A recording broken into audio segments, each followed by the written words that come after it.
Moussala et l'équipe Makasi, vous savez, organiser tes affaires. Ouais, j'ai fait appel à quelqu'un. Il y a quelqu'un qui vient travailler chez moi, mais je ne peux pas lui laisser ces responsabilités-là parce qu'il ne va pas le faire comme moi. Mes penderies, en fait, c'est moi qui le range. Mes affaires, je sais ce qui est important, je sais comment je le mets. Là, c'est moi qui dois le faire, en fait. Donc, au Tali Misal, au lobby, déménagement, ils passent. Je ne sais pas comment est-ce que les gens au bas déménagent, stable, qui déménagent matin, midi et soir. C'est pas évident. Ah non, c'est pas évident. J'ai oublié mes lunettes. J'étais à la maison, j'étais en train d'étouffer, en fait. Je me dis, bon, ça fait longtemps que moi je me suis pas... ça fait un petit bout de temps que je n'ai pas... Excusez-moi. Que je n'ai pas baladé, en fait. Je suis baladé, prendre un peu de l'air dans le calme. Bonjour. Dans le calme.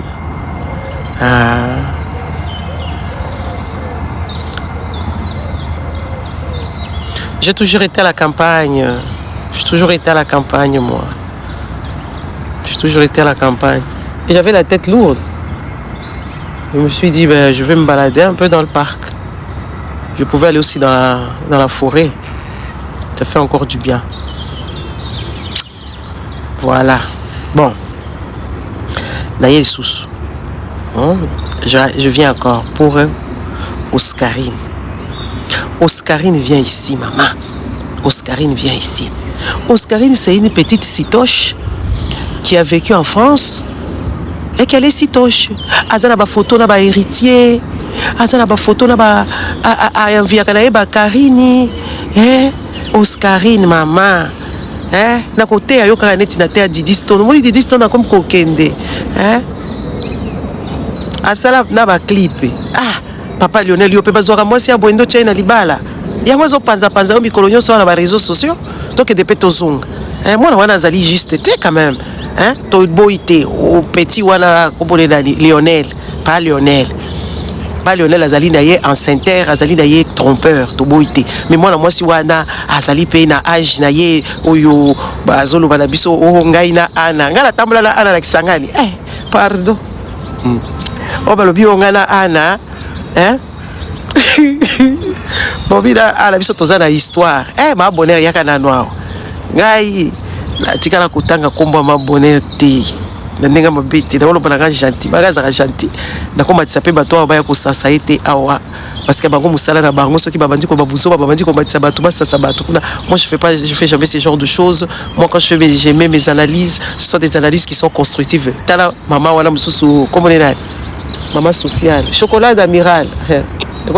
Kobika to koloba biso to kolaka te kobika kindoki. Na yebi na ngate. Je vois la bina zoke de poste na tiki biloko na ndako mena ke poste. Moi ça on lelo. Bon, bref. Nga erna yaka kusala banaliste na kana saka banaliste constructif. Ba congolais nde balingi baboya toli bonjour ekofo. Congolais baboya toli baboya même pas saisir les opportunités pour écouter. Regardez aujourd'hui cette maman sociale, elle s'est mise à maigrir, mais dans ces conditions là, je pense pas que c'est une bonne affaire.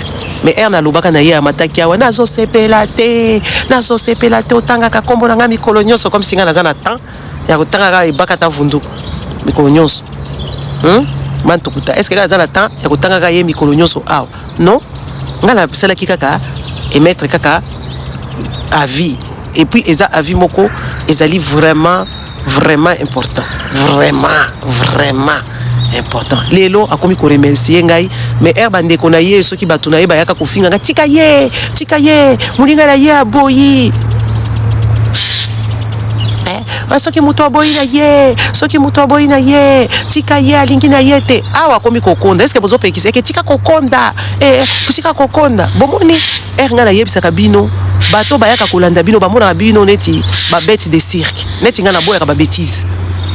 Ba rapporteuse na linga ka bango te koko tsanga na ba trajectoire ya makambo oyo. Nga na lingina nga yango te. Nga soki da bomoni nga na ko sala live. Ça veut dire c'est un âme et conscience. Mutu moko akopesa nga sujet te, mutu moko akopesa nga matière te, mutu moko akoyebisa nga makamini nga na sala.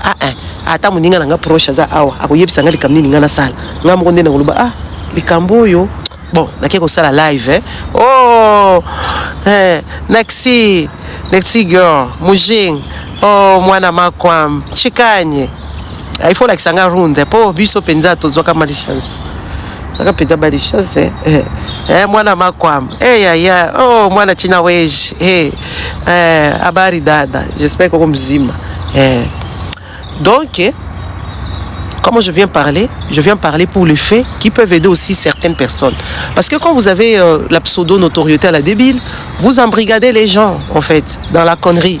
Et dans la majorité des Congolaises, il y a plus de gens qui sont bêtes, qui ont le toupet de venir parler devant les gens, qui n'ont ni connaissance ni quoi que ce soit. Quand ils viennent parler, il y a des stupides qui leur suivent. Alors moi, je suis là pour leur dire non.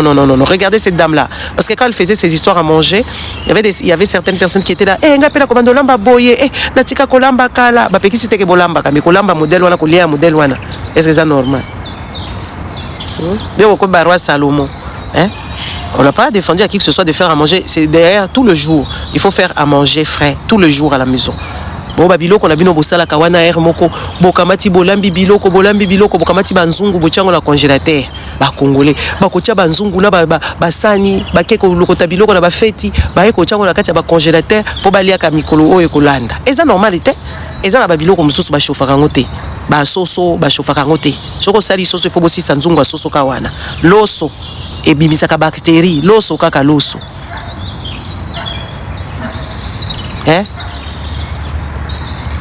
loso o bolamba kawana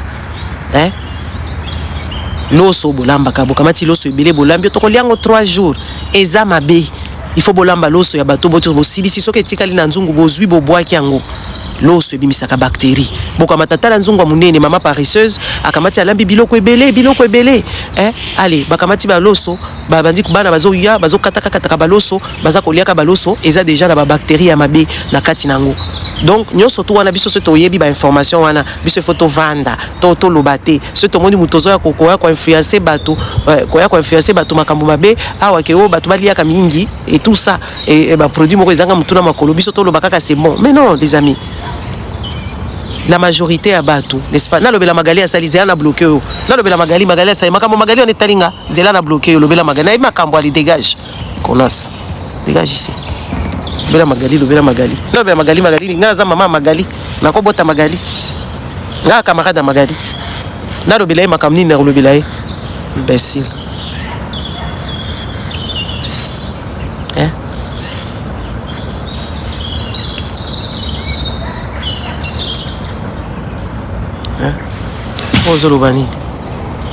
Ça te regarde si elle prépare beaucoup. Attends, Chantal, les élans a bloqué au connasse.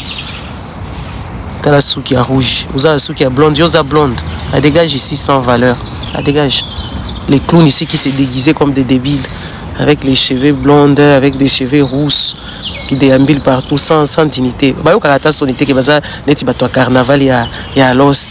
Ba vele janete moi bato mibimba bakamati basuki ya ba couleur ba tiena mitu ba tie ba basuki ya ba mami wata na ba couleur ya ngate soka lamba yo pe lamba biso nga zana temps ya bilamba la mbezanga tinanga lamba ka tous les jours ngala ko ba penza ko lamba 3 musuni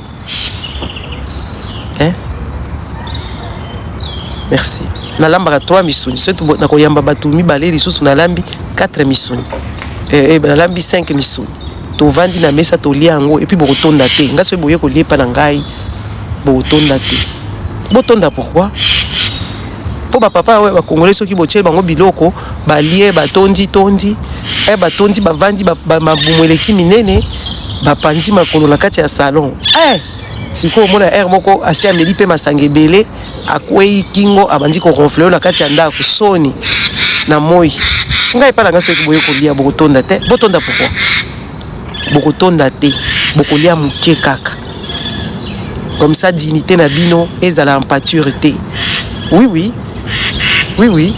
bokotika na nzala bolieka musuni moko soki ya mbisi bolie bino nyonso musuni ya mbisi moko te ya kitoko etiki bino mai na munoko mbisi wana osomba kango wapi mbisi wana bosomba kango wapi bokecho koseka te esi eska après to kopesa bino moi dessert to bandi nanu na soupe soki soupe te bo to bandi na moi apéro ouais apéro pesa compter nazo compter nako pesa yo esengo mingi te oya kolia epa na ngai okoma osala makambu ya nani okoma ko biola mikonyo so na kati ya ndako bato te ngala bombe bino ka respect Oui, oui, air au collier à mingo comme ça. Ma bête. Ma bête. Après, beaucoup d'entrée, vous liez repas. Après, en plus de ça, vous vendez mouké, vous avez mis au dessert. Et puis, tu vendez au solo. Soyez pas air et coquille, et c'est pas vendre des cours. Ils sont en train de la bobi, mais bon, et quoi quitte. Nga so na ke pas bateau, na s'inviter pas bateau. Na ko kenena biloko na ngai. Je vais aller avec mes affaires. Je vais avec mes affaires. Comme hier, je m'étais imposé chez les gens. Chez ma copine, je devais déposer quelque chose. Et comme je n'avais pas encore mangé, j'ai pris mes affaires à moi. La ke kuna na bina e wapi pirek sawa. Wapi épices songolo pakala. Na ina biloko na ngai, na tie na four na fandi na bandi kolia tozo solo. Na pesi pe yete, pas équipé te. Na lié. Na sisi kolia nga na tondi ndenge na tuni na lobi yo kolia te eza kola jenit ya lobi na olia la ngote ye pa zoli ambisi na ye alia ki mbisi na ye na misu na nga ye pa akabeli ngate etali ngate est-ce que bilo bokoza la bongo kena ndako mutu mutu zoli tala mbisi kitoko atia ngote asala ngo papillote o bobengi nini papillote bobenga ngo nini na lingala bobenga ni papillote tabosani merci merde bobenga papillote ni liboke asali mbisi nozomona mbisi moko eza na elongi kitoko na liboke azoli yango na misu na ngai biloko na ngai kutu na nobela kite ali mbisi na papillote rappel azoki pete pa ibaki ngala mebaki biloko na nga na tie biloko na nga na four ta era zo sa live voilà zaki pa mninga na nga mobo na lie après la suka ngala sina lie na tondi na tiki biloko ngo wana la tout bois kama abi eti biloko ngo kokota na madeso na ona mama madeso mais OK ça va et loki e binazu biloko na kei na sisi makambo ngana kenda ko luka kuna et puis ezali dona ya genre que oui ngana zaki na ngana ba shopping na ngana ke kokuta biloko kuna na yebi ki azaka besoin eloko moko alobela ngai tala na yebi si na bina bengi na téléphone bina zo benga zo yamba te depuis week-end na kenda ki kuna na bache tu achètes un appareil tu achètes un tu prends deux pour le même prix. C'est quand on a zo benga zo yamba téléphone te na insister na baki na zo kaka akoya ko zo na bité na yebité peut-être ba finance na yebité mais après na insister na tunya biyo zaka besoin eloko songolo pakala na pona kango kuna na kokende ko zongo kabite nga na zo leka wana na zwela yo kaka OK na zwela yo na zwa la ke na sombeli na mbongo nanga na ke kuna ko zongisa abimisi mbongo kana minute comité ke au fin du mois moni ezaki prévu tete zongisa mbongo ka sikoyo et puis ezaka kaka automatique afungoli kesi na ye abandi ko contrôler ngambongo na ngai apesi ngambongo na ngai la vandi wana ngape na zolama na kona bi na zio yango na compter cha na kona bi manqué 2 euros abi 2 euros zela la fungola akia ete so fungoli plus ka chaka mbongo na ye aya bakisi lisusu aya bakisi 2 euros manqué c'est quoi ça ezala ki bino on a 2 euros zolanda ngai bandeko 2 euros ezebele yo so kenda na musala penza boye na magasin ba pesi 2 euros osombi biloko ata ya 100 euros manqué 2 euros ba pesi ba bineti osombi belé zaka ba africaine ne mutu bazala ka bongo te ouais na consommer énergie na ye mengala ye wana to sololi to seki na to lekisi air et ça les kaka donnant non dans chaque chose que nous faisons il y a toujours des intérêts n'est-ce pas na 2 euros oui Martine oui na 2 euros nga ebongo ngai na kenda ko sombela ye nini machine yango na ke na carburant na ngai na telemisi air na ngai na koti na magasin kuna na sombi na ye nango eza énergie te il y a du donnant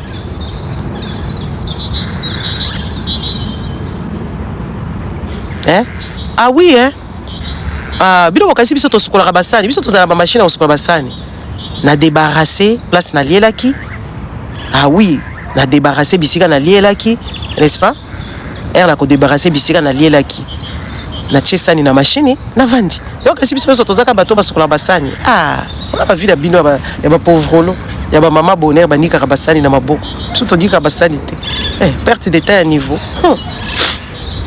ba mama bonheur basi mabala bon to loba ngaya ya koloba awa babilo boye biteka machine basani ezalaka so to sukola basani te to vie ya ba pauvre lo ya sukola basani kabati ko batiko nyika basani bandiko ni ngala sukola na nyika ka banzungu de temps en temps na nyika ko kitoko mais ko sukola penda basani en tout cas chaka ngona machine et bon machine ce que placer biloko na kati ya machine il faut eza la rempli donc botikala ko yeba machine modèle machine basani sukola raté papa zoro bonjour otika oyeba te nazozwa pe vitamine D nga makambo nyonso nasalaka efeza intérêt na ngai ezala na kati neti na minito naozwa na bino eza intérêt na ngai na vandi nazozwa moi naozwa moi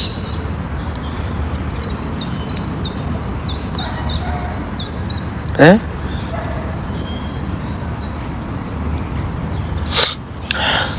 boki siko soka yiba mwana apesi ye bolingo ebongo problème eza wapi soka yibi mwana apesi ye bolingo ebongo problème eza wapi tala makambo ezanga ntina wana makambo ya bato ezanga motu na makolo imbécile nde sikoyo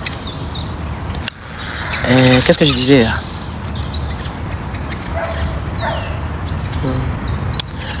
qu'est-ce que je disais donc mais oui vous ne savez pas kovanda yango moni kaka mwa mwasi moko boye oyo atelemi kaka mikolo nyonso yaza kitoko na leki bango na kitoko yaza kitoko na leki bango na kitoko tala mutu ya kitoko modèle alati tala pantalon modèle evanti mabone tika bakambo nako na yango zolinga mata awo mata te pardon imsanga bofanda kuna nasa siska zela na bati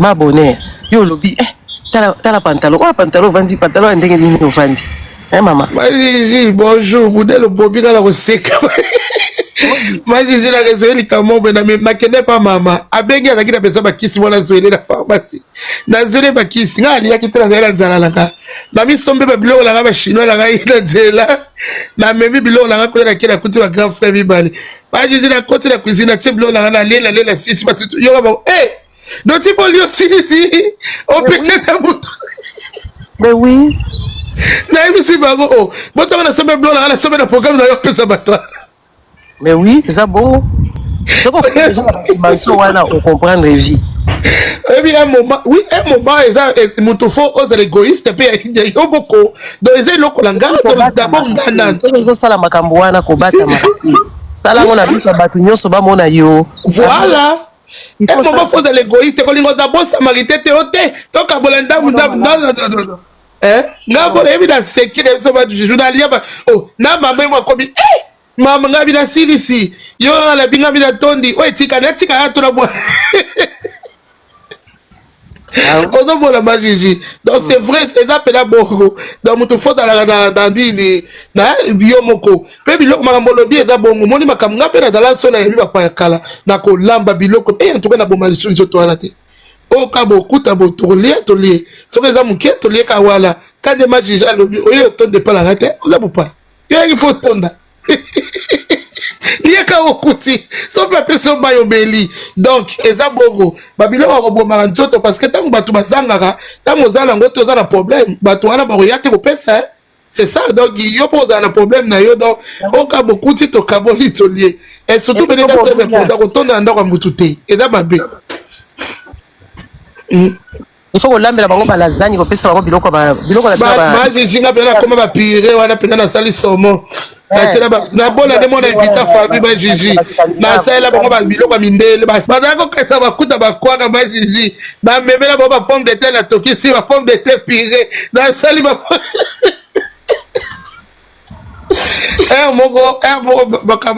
yango na seki makasi bajiji kabi te makambo so olobi c'est vrai mo fo tokobala niveau moko aussi obungisaka baide non na matériel pour la séda c'est que ça que non c'est vraiment un lobby il faut bosser la makambo wana oui en tout cas c'est vraiment un moment il OK non na niveau mususu OK non na makambo mususu bato ba comprendre le pays oté bato mususu ba mona ayo mutu ne ezo sala ya ngande ezo sala so ya bino bo mona ezo sala te ngana sala ngo pola ngana sepeli kolamba ka baloso wana mukamati sa loso munene boche na nzungu bo mona ka telo chango et comme bimisa déjà na sekuna ebimi mai oui et surtout l'osso pembe l'osso mabe makasi et puis l'osso wana ekomi pete bandi kolumba solo mabe donc pour ekoma na niveau wana et bandi déjà kosala décomposition n'est-ce pas bactérie wana bandi kosala déjà décomposition n'est-ce pas yango wana sikoyo bokokamata yango botia yango na bana parce que babilo babactérie wana eza ya mabe tolobaka baloso wana ezali sukali wana ezali mabe pour la santé parce que ekopesa bino badiabete bato ebele bayeba te ma jiji ke loso eza na sucre ebele beaucoup de personnes babake surtout loso pembe wana bango bakasaka sucre fo olobi bamba solo ma jiji nga neti nga ema jiji songa na lie eloko elali en tout cas oleka diare journée mobimba yango nazaka biliali ya pete papa soki ozolamba biloko ya quantité oyo bato ya journée makambo akotondaka wana est ce que moto asi atelema na nani na mesa atondi te akufi na butu to akufi yango eza bien parce que ozala na place botala bafufu minene bato baliaka awa so olie fufu minene ere sikoyo okolia yango boye ere okolia yango il faut olemba kaka moyen osala makambo eza te il faut olembisa sikoyo oke na ndako ya bato olie bafufu minene botala batonto ebele bayaka na bandako na basi na bango okokumba na voiture te okokuta bango soki bosisi kolia o na bukani alali pe bien te libumu munene abandi korofle kuna na kati ya ndako ya bato bakomi ovanda kimi et tout ça et ça normalité oyeba biloko nyonso tu wana c'est ce qu'on appelle la dignité d'une personne et le respect de soi lati soki bilamba ya mama sociale mama nani okomenena namonaki namone mwa eloko parti mobe mama sociale alobi merci beaucoup aideye abi ofinga ne mama Gigi awa ya kosenga merci parce que namonaki mama Gigi alobi biloko oloba nga nafinga mama Gigi nga nafinga mama Gigi mama Gigi edenga afinga ngai ti afinga alobi aideye alobi azaki ignora alobi aideye azaka liboma te afinga nga déjà afingaki alobi atuko akomanke yo respect imbécile abandi kofinga ngai ta niveau soko mafinga moto ndenge wana ngala keka bandi kolela awa ke o ya afinga nga déjà donc ozomona yango oyebisaka bato makambo soki moto azoyebiso ou bien balobi likambo kende nanu kovanda réfléchir et puis likambo alolenge bongo bandeko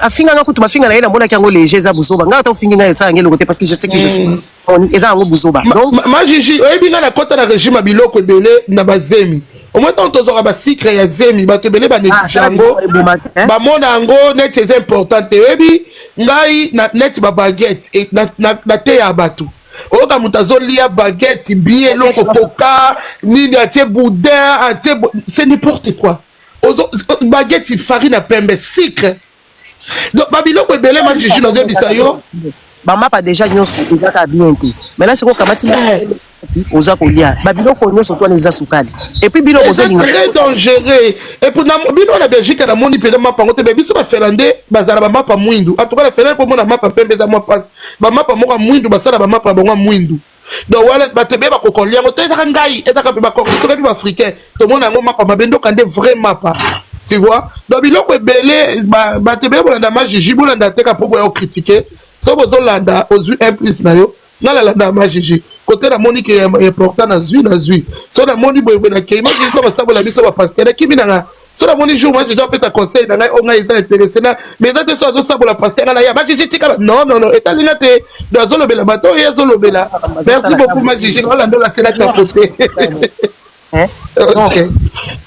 mama sikoyo yo ovandi okomi koloba o bozaka lisusu na beauté ya bamarie biso tozoloba beauté tout court o beauté nga naza na beauté ya bana basi ya libala nga naza na beauté ya basi ya libala biko na grippe iko na malizika nani naza na beauté ya basi ya libala te beauté ya basi ya libala eza nini donc boza na mokili oyo bozo comprendre makambo elekanaka awa te donc yo pose à la bien pour se sentir bien faut à la beauté moi c'est libala congolaise neti yo boy eza échec ma chérie eza échec ya kosala te yo nde moto yaka awa neti ngai na tikala otanga kombono te yo zai koteka babiloko na yo nazokamba kana bi moi c'est azoteka makambo nini azoteka bakisi yo moto ozoloba makambo ya buzoba matin midi et soir ya ba dévergondé na ana makambo azosala ana azopratiquer yango n'est-ce pas ana azopratiquer mais yo olobelaka yango mais siko ana azui conseil pa na yo mwana muke ake ko pratiquer yango ba santa bu wana eza ba biloko yo pesaka batuti ana azo pratiquer makambu yo ya ba santa bu yo lobaka ya busalité ozo comprendre siko mwana muke ya ndenge nini oyo ayaka ko ba makambo ba santa bu obandango âge nini po yo ozaka na 20 ans awa to yebi yo depuis ozana 17 ans awa biso to boti yo siko yo makambo no zoloba Gigi wana na ala bazana histoire yo songo mutu mbimba azanga histoire depuis da botami penza na zanga histoire tina zokola tina zokende tina zosala bo donc je ne sais pas ce que vous racontez histoire je ne sais pas au moni basi ya lolenge boye ba ignorante oyo neti oyo ata botala na luzera na longa na lubu hein yesi kwa kanisi alati biloko lati biloko ba pauvre hein biloko moko ba pauvre kamati balancer ga muneno tie wana soki ba tiango caché soko uti ko lokotango côté nini et tout ça pantalon wana kokiyote pantalon yo lati wana pantalon wana kokiyote wana pantalon vraiment ozota la pantalon ba poche koti na katité ba doublure ba poche ozota la pantalon et fini yo nzoto modèle boye yo yepeka na biso batu olobi yo za kitoko bandi ko bouger batu bazo biso za bien oui ba congolais na habité so bozaka bandoki est-ce que pantalon oyo ko ebongi koki moi est-ce que pantalon fait et là tayo nzoto lolenge boy tolo bate biloko yo sosala kezala ka ba échec yango il faut vendre kimia na sina pesa yo batoli awa na lobina yo lobaka makambo ya mwana bongisa mwana yaka pe ko aider ba mama mususu neti balingi yo boye ba mama ebele baza pe na bana wana bobandi ko sala ba nini ba recherche comment ko pesa bana bolongo na bana ba pesa bango ba glycosité bo pesa bana ba féculante soki ba nini ba lobaka je sais pas moi tous ba biol là hein bobandi ko lobaka oui bana bazala ba lactose bolongo li bana ba miliki bolongo li bana ba biloko yo ba biloko comment on appelle les trucs qu'il y a dans le pain là c'est quoi on appelle ça j'ai oublié bref bolongo li bana na ba bêtise wana bobandi ko tala ba nini hein bobandi ko ba gluten merci Arlilo exclusion na bana bobandi kotambola na bana hein bobandi botubi bana na bino neti to mona ka journée ya bana ya ba bazala na syndrome ya Van Damme ba bengi trisomie to mona ka bango batambola ka groupe ba okende kosala ba makambo ebele bino bovandi kaka yo kitoko na yo yango ke feti wana ezanga mutuna makolo o kamati oye ko bouger po na yo place oke wana po yo kanga kaka photo na ndako soit na se ya ba immeuble na bino wana oke kuna obadi ko tambola neti libata yo koloba na bato awate okoloba na bato ate parce que oza zobo za mayele te c'est tout oza mayele te yo oza mayele te kopesa mutu pe conseil ya malunga te parce que yo moko déjà tala ata bino moko hein tala ata bino moko hein bose pantalon est-ce que boye vraiment pantalon oza kana forme moko boye neti mbisi oyo bambisi moko bazo échouer na kati ya mai oyo on dirait catastrophe naturelle ngeya bambisi moko tozo comprendre bango baza bangolo to baza ba baleine tozo comprendre te forme mabe et tout ça et au kamati maneti attention hein et ça neti ba Apollo ça uzaleti Apollo sa penzako uzo ya wana yonde mutosolo ba makambo ya kitoko ngala lobi na yo boyi zara zo silo ngala lobi na yo boyi omoni soki boche nani soche Amsong oche ye nanga eso boche biso tokende na top 10 ngako na gagner parce que ba poser nga ba question ba toi là ba vous allez impressionner vous comprendre mais yo okolekate parce que t'as rien pour toi et puis erozo ko makambo mabala na yo wana o ngala za mwasa libala na la bota mwasa libala kama mobali no wana mobali na yo yaka kolobama ozoloba makambo ezanga mutuna makolo ya personne qui va monter yo yaka koloba makambo mabala kocha baninga ba complexe pourtant célibat eza bien okosala makambo na yo okotravailler okoluka mbongo basi ba congolais bozanga mabala bozana eloko moko te bozo manquer je vous dis c'est une vérité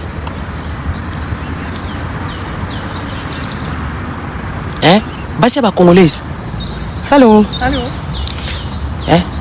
et l'autre mon côté bozo manqué c'est tout ce que vous avez la vision ya koluka mobali ya congolais ozo rater le côté la moindre chose ozo koluka mobali ya congolais ça la vie na yo bongisa ba finance na yo n'est-ce pas bongisa ba finance na yo sala makambo na yo voyager bima sala kende kolia na ba restaurant po mobali ya congolais ko memo restaurant mobali ya congolais lambda ba yo ya ba niveau na bango neti mobali ya mama bonheur akomema yo na ba fête neti o ba uti akomema yo na kati ya ba comment on appelle ça akomema yo na ba mbuta lombi akomema yo na ba jonga akomema yo na ba bisike zanga tina siko yo soko za célibataire oza na musala na yo il faut économiser mbongo na yo obandi ko bima obandi ko kende no na ba Georges V obandi ko kende komela ba café na ba place ya kitoko comme ça au vivre na ta vie wala ta se ba komi ko zongi so na jonga aussi okendaka déjà bisika wana et là je se sala moi sur les frustration aza frustré parce que quand elle parle parce que je ne comprends pas cette dame ici moi je lui ai jamais fait quoi que ce soit elle a oublié ngala zeko lobela 10 stone neti dako beta Oscaridi pe dako tika Oscaridi te po Oscaridi aza sitoche Lionel a la part à responsabilité, Yepe Oscarine a la responsabilité dans ma cambo, pour sa camarade de Grace Mbizi, Oscarine, Azali camarade de Grace Mbizi, Azoke de Kolukaka camarade na Karine, alobi eza opportunité, moi na oya koli na poto, biso skoto tika eka le ndenge bongo.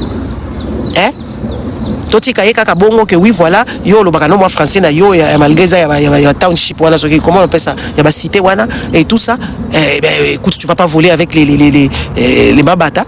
Il faut voler quand même. Comment on les appelle, même les corbeaux quand même. Même si les corbeaux ils peuvent pas aller loin, mais ils savent quand même voler.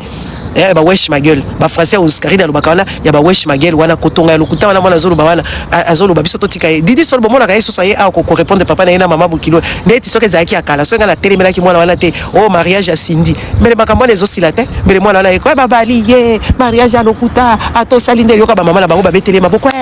Mwana oye malamu zo ye alingi maman na ye. Alingi maman na ye. To betele maboko. Bomo na kaye ba sali mariage na bango modèle. Didi sol kutu soka ingaki makambo wana mariage ingaki zalaka kana na top. Est-ce que boyoka lobi makambo mariage wana ya basindi na papa na bango ake ko titier mwana ake de koloba moi babilo kwa mike ba ex et tout ça babi ba beta ex soka zalaki na era kalaire tozo nyukuta ye matoi ngala zo nyukuta ye matoi bilo bozo encourager mais le mwana na baba ex ngo nani yo papa zoba type mwana la koka ko finga papa na ye zoba na miso bato soki ngaite. Est-ce que bomoni yake azana ye kuna keko omoni mwana komi mawa Didi c'est pas grave hein. Tu sais, dans la vie, on peut faire aussi des erreurs. Hein. Après, le truc, c'est de se ramasser. Tu te ramasses à la petite cuillère, sois à l'aise. Hein, sois à l'aise. Je t'ai vu dans mon équipe vidéo, la vidéo Eli, Nini, Ozalaki, Ozo Sekaya Lukuta. Sois à l'aise. Sois à l'aise, Nanzo Tonayo. Hein, ça, moi, mouvement, tu peux faire des erreurs. Le truc, ce n'est pas de persévérer dans ça. Hein. Didi a comme kotanga livre si moi na mukia ko s'ennuyer.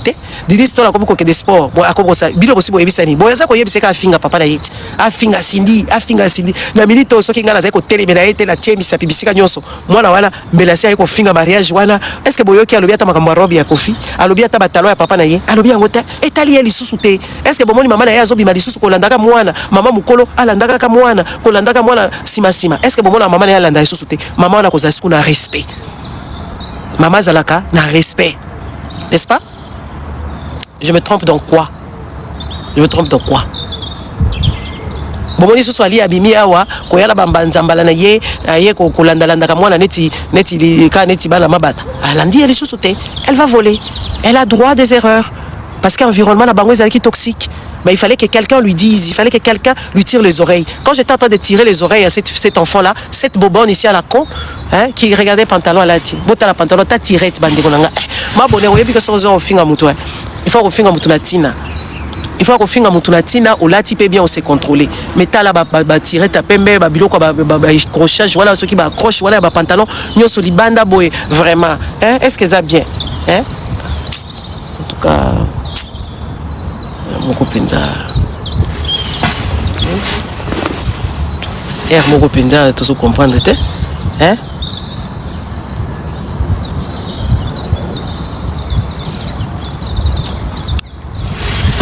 Toi tu as insulté qui ici?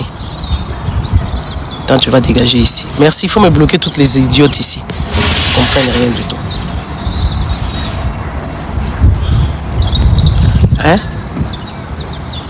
Comment yo kola ta boye bandeko boye direct et kangité ba ekrocho ba chaka wala po kangisa pantalon malamu eza musika soki combien de centimètres tiko ti ozola ta pantalon wana ozoya na miso ba tu mama ti ozola ta pantalon ozoya na miso ba to kaliso lati bien biloko eza biloko ebata makala kati ya pantalon pantalon ezokoka yo te kende kosoba pantalon ya élastique oyebi biloko mosusu ifoka ko admettre somba pantalon eza na élastique na nini okolo ba braillette te ni ba croche wala te ni ba pins te je sais pas comment on appelle ça kende osomba pantalon élastique OK de la ta pantalon na élastique parce que boye ce n'est pas normal soko bimi boye ke musika pantalon eke ko lâcher yo kuna et puis pantalon ekozokisa yo ma chère na ndenge penza mabete pantalon o ekozokisa yo ozoko sala ba matalana yo kutoza mutu ko introduire te yo okosala un filage te soki filage soki un filage je sais pas comment vous appelez vos histoires là-bas yo okosala bongo te okosala makambo wana te si vous avez koya kosala matalana mais osa parfaite te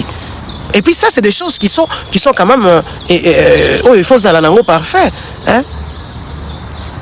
tika yo pe lokuta la précieuse vanda kaka tozo ba makambo na biso Hein? Pantalon et coquille au thé, maman. Hein? Tal. Ba tirette, ba vrai. Tirette et vandi à ta musique, tozo ko sala. C'est quoi bato bazo kumisa yo que yo sali bien. Est-ce que yo sali bien? O tali pantalon we bimissionné ti. Hein? Et ça y boyo. Kala to za ko dessiner ba poupée la katia classe ko za distraite. On bazo fait so curioso lingano makambazo lo akisa kuna te obioza na makamno mususu ko dessiner ba bébé. Ba poupée mo tozo dessiner ba robot. Ba poupée mo robot tozo dessiner ba boye. To kaba to che ba suki boye. Kaba ti poupée mo dessiner bo. Pour bimi ndenge wana. Eza ki to côté. Hein? Eza ki to côté. Oyebi soko zo sombelamba. Soko zo sombelamba. Il faut omeka yango otala penza. Pokang. Biloko bisinga la sala ngwana zaka adolescente. Biloko yozo sala oyo lelo oyo biloko ila meko ki yote. Nga zaka mutute. Nga ta sapato ko kinga te la kozwango. So la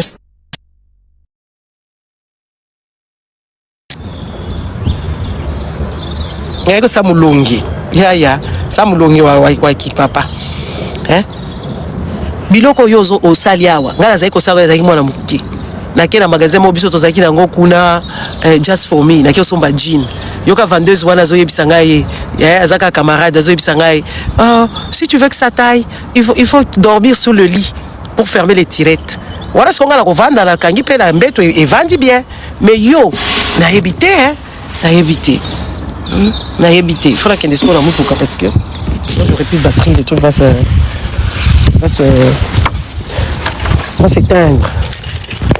Je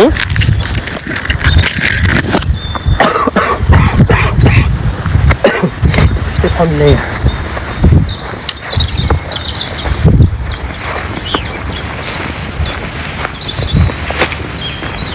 Ça fait du bien d'être dans la nature, d'écouter, de prendre les oiseaux. Comme ça, quand je rentre chez moi, je suis tout ça.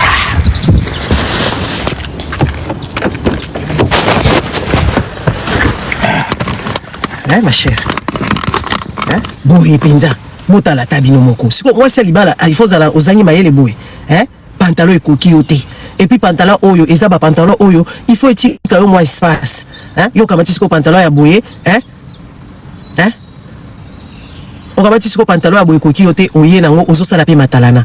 Ah maman, vanda na yo oza bien te. Okomi o ngai nazana bote ya basi ya libala, nazana bote ya basi ya libala. Bote ngo ya basi ya libala ngo ya yo ya ndenini. Totun. Hein? Yo po ya ko finga batu, il faut kota nando na salle de bain na yo wana upakoli ba make-up na yo ezanga mutuna makolo. Hein? Upakoli ba make-up na yo ezanga mutuna makolo, ezanga ba kombo ba make-up moko bo ezanga ba toxine na kati, nde oye ko finga batu. Biso to yaka kaka boy, to ye ko expliquer biso to ko finga te. Oye naturel boy. Hein? Oye naturel boy.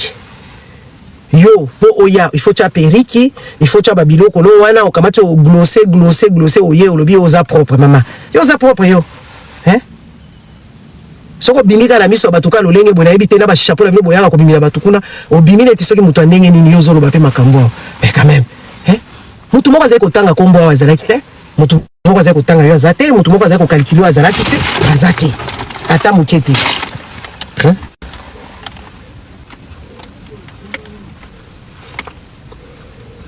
Mutu moko azali ko calculer azate.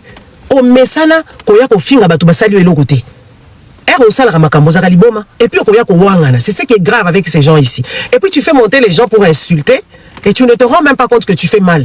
Et puis il y aura mon toit bonzambe, moi c'est libala ça a un comportement netio. Hein? Moi c'est libala penza ça a un comportement netio. Excusez-moi, la chose que j'étais venu faire ici, je m'ai oublié. Hein? Hein?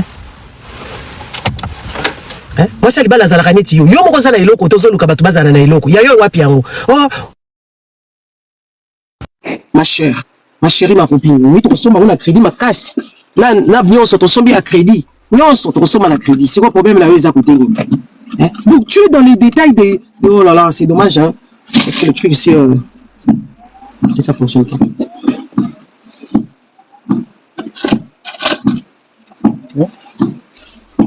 Yo, mon permis, à pas m'baka koza na côté. Hein? Hein? Oui, parce que je dois aller chez les... Comment on appelle ça? Les hommes qui doivent aller chez les teinturiers. C'est quoi? Qu'est-ce que tu comprends pas? Ouais? C'est les habits qui doivent aller chez les dry clean. Tu vois, les salines. Les habits, il y a dry clean. Hein? Il faut équilibrer. C'est bon, nous avons la boîte à voilà. Mais non, les habits, c'est juste que c'est ma voiture. J'en fais ce que je veux. Maintenant, c'est quoi ton problème là, bloqué au cas pas? Mais ça sera dommage. Peut-être je vais revenir après parce que ça va couper. Hein. Je pense que je vais compter le. Et puis ça, c'est sur mes pouces. J'ai acheté un peu de vitamines B. Ouais. J'ai acheté du pain parce qu'il n'y avait pas de pain pour les gens de la maison. Maintenant, qu'est-ce qu'il y a de difficile à ne pas comprendre ici? Donc tu devrais quand même commencer à réfléchir autrement. Tu viens emmerder le monde ici. C'est toi qui viens emmerder le monde. Tu viens emmerder le monde. Tu as la pantalon là. Pantalon est kangité, mais là quand même. Dans l'âge, moi c'est le bal. Et puis ça, ce sont des choses des abrutis en fait. Comment tu peux t'habiller, te mettre quelque chose qui ne te va pas à ton âge? Mais ça se voit que oui, conscient intellectuel les alliés nascent ma casse. Parce que tout normal, on peut la batute la maman ko kiote ou kamacho lati. Eza la peut-être ata loose, mais école on ndenge wana.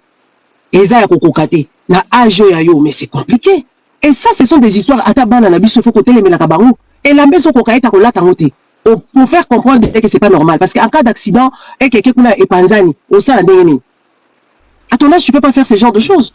Yo moi c'est liba la penda oye ko sala matalana makambezo eza ya kovanda bien te. Ça s'appelle le désordre mental.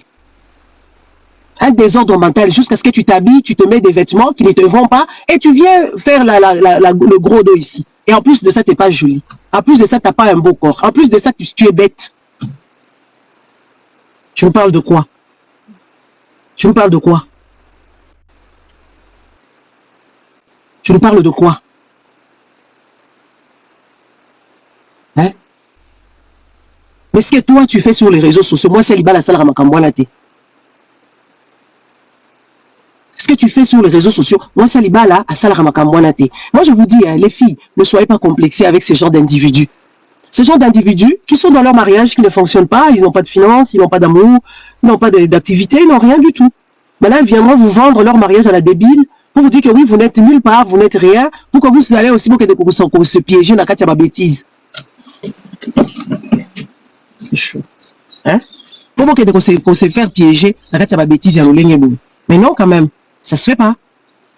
Libala, moi, les gens m'ont hein? Liba les ans voyage, liba les ans mbongo.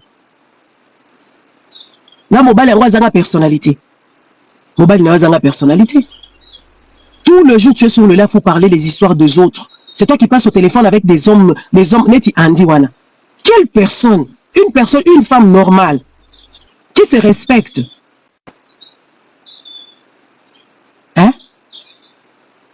Une femme normale qui se respecte ne peut pas parler avec ce garçon-là. Ce garçon, il est mal élevé. Il est d'une impolitesse notoire et à niveau au Saranate. Et une personne qui est censée ne peut même pas appuyer le fait de ce garçon-là. Le chose que ce garçon est en train de me raconter ici. Un garçon toqué. Oui, oui. Un garçon perdu. Comment est-ce que vous êtes en train d'encourager ce garçon-là qui insulte les femmes? Mal élevé du début à la fin. Sans manière. Jamais la tiki pour moi, les autres finga badinga les mibali. Alors finga ka bala basi. Yemo kwa zaleti mwana mwasi. C'est comme moi la mbali wana, ndebilo bovandi na ye, ale apesa bilo ba version, boko makoko la ye. Ba garçon bongo foko nukuta bango ba minoko. Et puis le bito saloli do butu mabimba. Yo moi sali balo zo na garçon boko neti mobile ya biboye bali na andi boye depuis quand? Bovanda na ye boko la bango côté moko. Mais dis donc, est-ce que vous parlez de vos histoires, hein? Hein?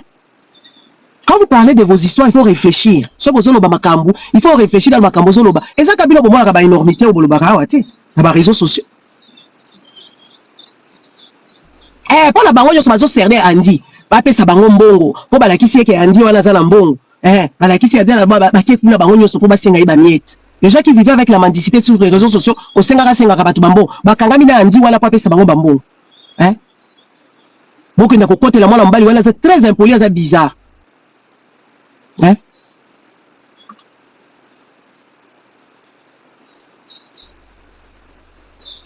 Très bizarre. Très bizarre. Ok, ça n'a pas marché avec Anna, tu peux dire tout ce que tu veux. Toutes les personnes à Zofinga Mango. il y a un accrochage là, batunios. Quand on va lui voilà, comment la bien na mutu. Est-ce que Makambouana pense talibino? Est-ce que bino à la botamato à la yaki na mukilawa, bo pesa eba restriction, ça tu vas faire, ça tu vas pas faire bien, à la yaka aussi la bino connaît les réseaux sociaux, ça tu vas faire, ça tu vas pas faire. Pourquoi vous vous acharnez sur quelqu'un? C'est sa vie, sur la simbarabakisi. Et ça bakisi na ye, tala o mususu meta, azelo ngimabe. Moi sur ceux qui Patricia meta yeyo aza awa.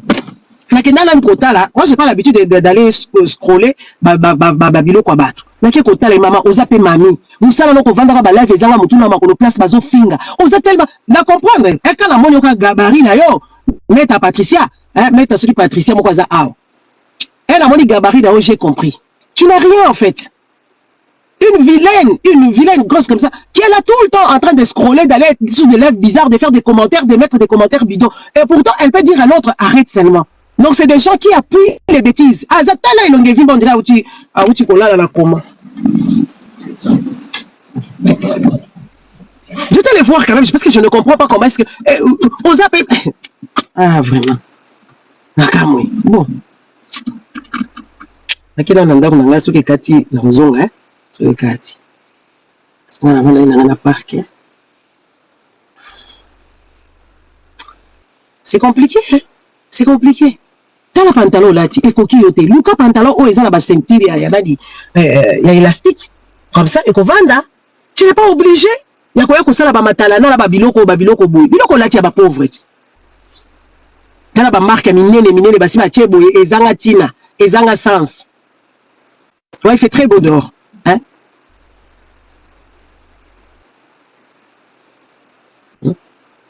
Oye na ngope non élaboré. Baninga balata biloko aboye, akotiata moi nani likolo. Oye ko sala matalana pantalon ezoko kayote. Eh ben, bijou mette faut pesa chef na yo bonnet, o pesa ye idole na yo, hein, o pesa ye ba conseil. Il faut pesa ba conseil.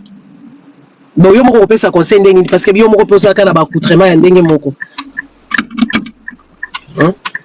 Yo moko pesa conseil ndenge ni parce que yo moko pe ozala ba accoutrement ya ndenge moko. Siko to sali ndenge ni. Hein?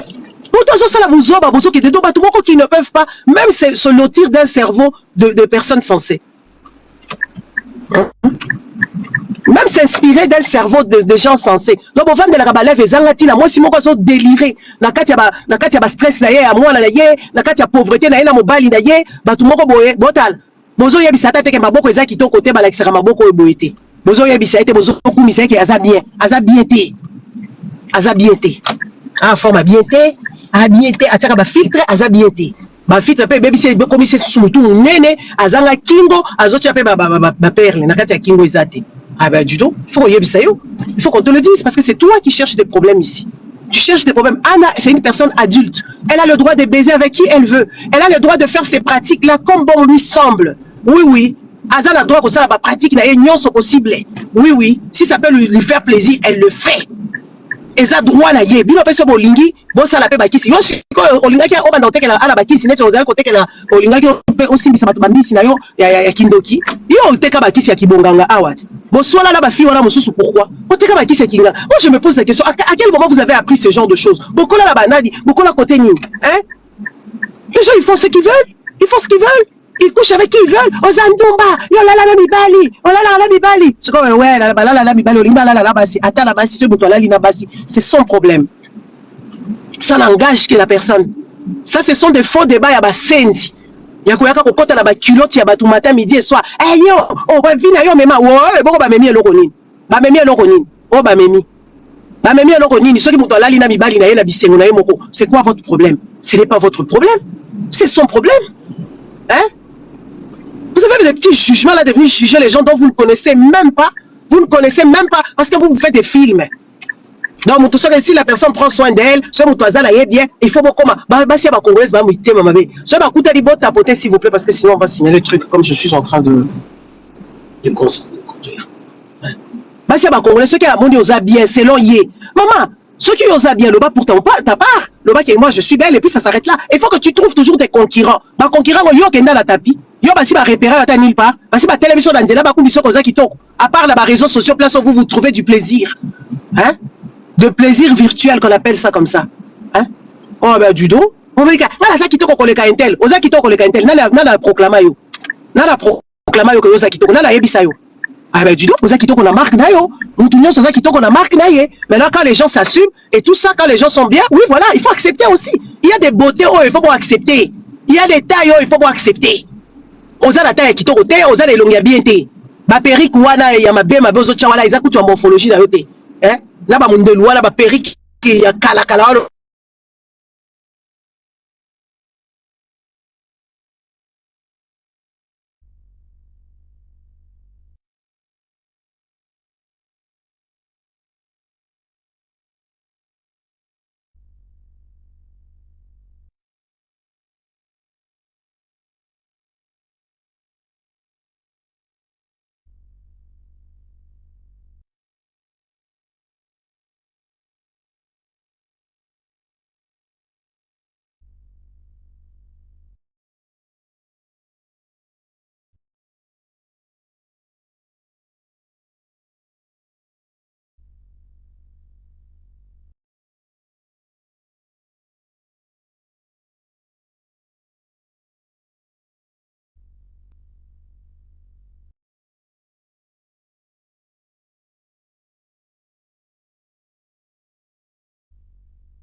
Yeah. Je suis rentré. Je vais vaguer à mes occupations. Hein? Tu es dans les concurrences permanentes avec des gens que tu ne connais pas. Hey, Azana est l'autre côté. Azana est l'autre côté. Ça s'appelle Kimosendi. Ça s'appelle Basendi. Oui, Basendi, Bazala Kamana Kaka. Azana est l'autre concurrence. Ngana Azana est l'autre côté. Yo Azana est l'autre côté. Si on a l'autre côté, Azatana bijouté, Azatana est l'autre côté, Azatana est l'autre côté, Asaliboité, Azana est l'autre côté. C'est ça Kimosendi. Vous devez arrêter vos bêtises là de vous comparer aux gens. Si toi tu as tes histoires à toi, c'est à toi. C'est à toi. Qu'est-ce que tu en sais? Qu'est-ce que tu connais?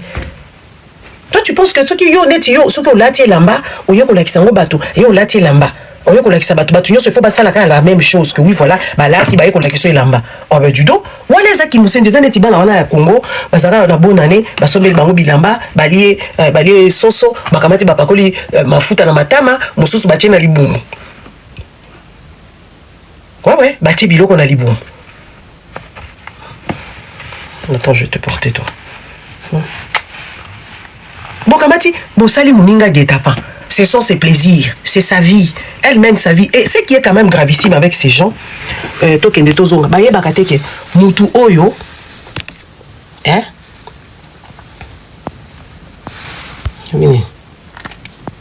Ba concurrence ba biloko. Ne ba vanda ka wana biloko. Bozo yeba te ke mutu oyo a perdre mwana à cause de la traumatisée. Aza traumatisé, aza peut-être angoissé, aza na makambo ebele. Alors le fait, il y a certaines choses que azo sala, ils ont attiré na makambo wana. Non non, bovandele kaka akufa kaka. Neti mwana na akufa ki, yepe akufa kaka. Ben non non, mais elle est brisée quand même. Elle est brisée quand même. Elle est brisée. Elle fait semblant d'être forte, elle veut sortir la tête de l'eau, elle veut avancer, elle veut... Mais ça le trouble. Parce que vous n'avez pas l'habitude de bien se confier, vous n'avez pas des vrais amis sur lesquels où il faut poser sa tête pour pleurer, vous n'avez pas l'habitude d'aller chez les psychologues, vous n'avez pas l'habitude, alors quelqu'un commence à délirer comme ça. Au lieu d'avoir la compassion, au lieu d'avoir la compréhension de ces choses-là, vous vous mettez sur son dos à koufakak. Akufakaka. Et puis quand elle fait ses histoires, elle fait ça avec vos fesses. Yo, parce que si toi tu vois que oui, voilà, tu peux aller toucher au fétiche, n'est-ce pas? Tu peux aller toucher au fétiche. Va toucher aussi si c'est facile, si ça va te donner ce qu'elle, ça lui a procuré. Chacun fait ce qu'il veut. Chacun fait ce qu'il veut. Chacun fait ce qu'il veut. Tu veux toucher au fétiche? C'est où qui vous a interdit? Qui vous a interdit de toucher au fétiche à vous? Chacun veut baiser avec les petits garçons. Elle a qu'à faire ce qu'elle veut. Les petits garçons qui sont majeurs, bien sûr. Il n'y a pas de son. Comment ça, il n'y a pas de son? Il faut sortir et puis revenir. Vous tous, vous ne m'entendez pas?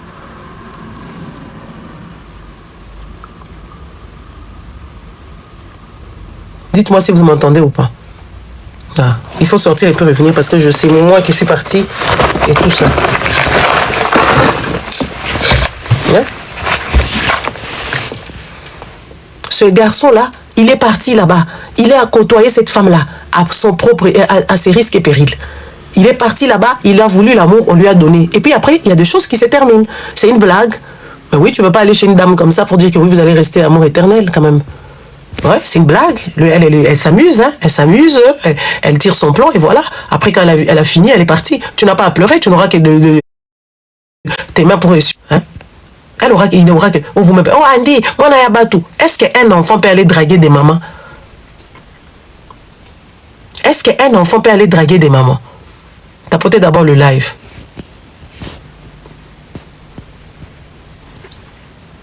Un garçon qui est bien élevé, bien éduqué, et il est réservé, il a toute sa tête en place, peut aller draguer des mamans.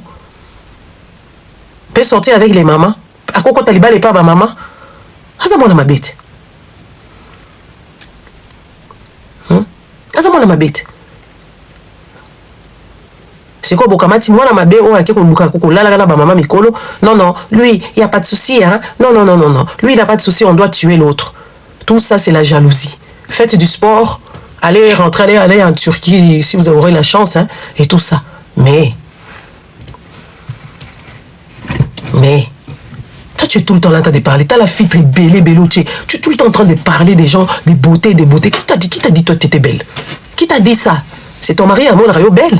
Mais je ne pense pas même que le mari là te trouve belle. Toi tu penses que la beauté c'est venir avec tes glosses, avec tes grosses lunettes à la Stevie Wonder, tu viens là-bas pour, oui tu es dans la maison, tu les es. Tu es partout, tu les es. Tu penses que c'est ça la beauté? Ah, maman. La beauté doit aller aussi avec ton cerveau. Tu n'as rien dans la caboche, rien dans la tête. Rien dans la tête. Et puis, tu es vraiment une femme qui est heureuse. Il y a bidon, voilà, qui se mêle de tout. Hein? Qui se mêle de tout. Sauf de toi, de ta vie à toi. C'est ça le problème. Regarde comment tu es sorti. Pantalon boué. Mais ça, c'est des histoires de faux pas des enfants. Oh, il y a 12 ans. Netiba, il y a 10 ans.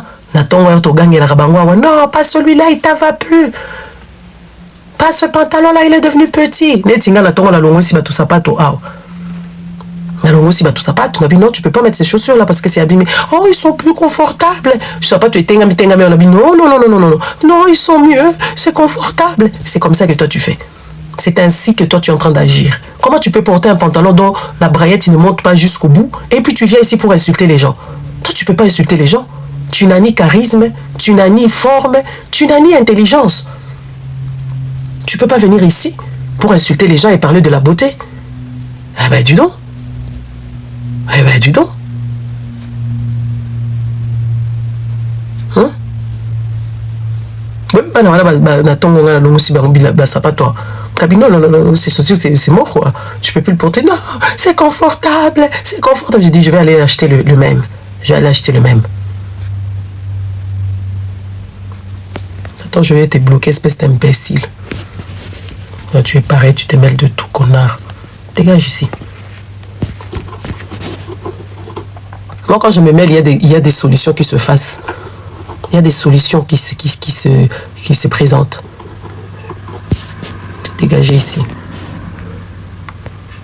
Tu te mêles de parler. Moi, tu m'as vu comment ça. Moi, je sais que je suis belle. Et je marche avec ça. Et quand je marche, tu verras que oui, cette personne se sent belle, elle est bien dans sa peau et tout ça. Mais toi, tu viens sur les réseaux sociaux avec tes lunettes à la Stevie Wonder, commencer à parler de la beauté. Tu n'as nulle part où aller, tu n'as pas d'activité, tu n'as rien du tout, tu n'as pas de vie sociale. La seule vie que tu as, c'est venir ici sur les réseaux sociaux, commencer à te comparer aux gens dont tu ne connais même pas leurs origines. Aller chercher, aller fouiner dans la vie des gens. Les histoires que tu racontes, c'est des énormités, des débiles. Des débiles. Mais tu viens...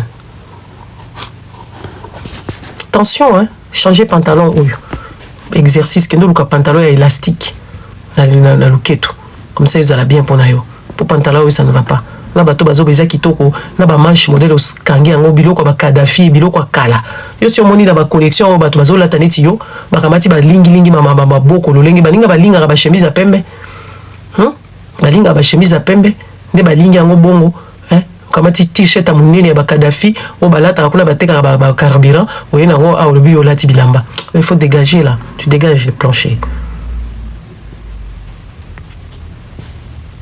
Yo yaka. Mwana oyo azali sitoche. Papa Lionel oyo akweli père kaka po bango na bango. Mais elle n'est pas mosanto. Aza na vie à ma B. Aza peut-être na habité. Toi il faut te sortir de là hein. Il faut que bimakuna Oscarine parce que ozana ba misu na yo ezomona ka biloko yo zo ya ko critiquer aw biloko ya ko critiquer ya ba mama na bino que ba mama na bino ba mema yo biloko boyete ba sala bino boye ba sala bino boye mais c'est le même trajectoire que tu es en train d'emprunter. Ozoluka lokuta oza lokuta ozo sala le côté mais ozo kosa mingi tu mens beaucoup. Tu ne coupes pas les habits, c'est tout le monde. Vous savez ce qui se passe sur le réseau. Il y a ici les gens qui vont aller commander Babilo qu'on a Bali Express, Bakamati Bayenango, changer étiquetage. Comme il ça que oui, bazosala ba vente, basali ba produit na bango ya ba marque na bango, basali ka ba étiquette. Deti ye oyo ba ke kosoma bilamba na Chine, ba kosi ke moto azotonga. Mama, na âge na yo, tu peux au conseil au stagnaki, après tu te reprends. Tu te reprends. Si tu as l'amour de la couture, tu peux te reprendre. Oyebi bato oyo. Na ebité, ata makambo bati oyo. Ah, Marie dit que moi je savais. Par exemple, makambo ba ya ba bilamba oyo bazo à côté que la bino ngai na tala balo et tout ça nga na sali marque na ngai ba suki, na sali marque na ngai ya ba marque na ngai ya ba je sais pas, de tout et n'importe quoi, et tout, voilà, et tout, on a fabriqué la kenda pas fournisseur. Et ça, makambo lokuta, la majorité, bazo kosa makambo. Bazo abinoneti ba vache laitière. C'est des gens qui n'ont même pas la connaissance de quoi que ce soit. Et ça, n'est l'autre là, la Sibylle là, celle qui était grosse ici, qui a maigri dans tous les sens, elle vend des produits, elle vous ment, elle fait des bêtises ici, et les bêtises. C'est faux. Ce sont des gens qui achètent des produits, soit dans le solde, dans le supermarché, ils vont changer la forme, ils vont changer milangi na bango, kati na kati, bongisi lambi yango lisusu, ils côté que la bino ba makambo. Ces histoires de thé, makambo baki ba thé wana, et ça makambo lokuta. Et ça makambo lokuta. Ces gens n'ont même pas la connaissance, n'ont même pas la connaissance dans quoi que ce soit, ils vivent dans le mensonge. Mais il n'y a que vous qui n'avez pas compris. Il n'y a que vous qui n'avez pas compris. Hein? Oui, ils changent des packaging. Ils changent des packaging pour vous mentir.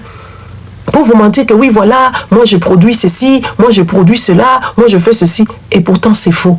si tu leur demandes où est-ce qu'ils produisent ça, c'est qui leur fournisseur, bah qui est dans le laboratoire, bah ça peut être capable, il y a qu'aucun débat, comme ça bah koluka bah laboratoire à l'hôpital, bah sali bah Photoshop, bah kati bah biloko, bah aussi que oui, j'étais allé chez mon fournisseur, j'étais allé je ne sais pas si c'est cela. Faites attention avec les gens qui vous racontent des bêtises ici sur les réseaux, ils vous mentent parce qu'ils vous ont pris pour cible, parce que vous l'avez pas compris.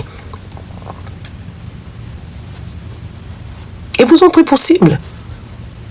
Parce que, n'est-ce pas? Excusez-moi, je suis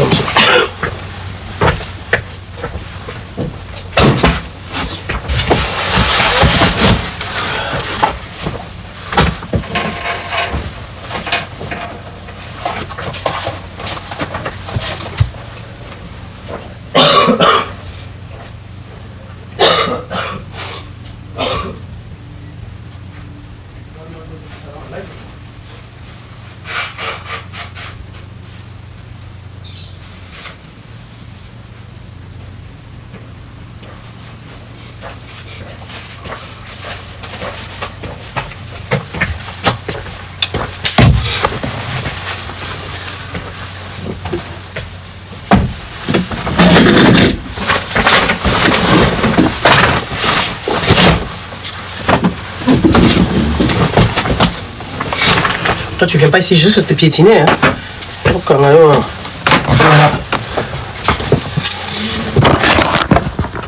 Hein?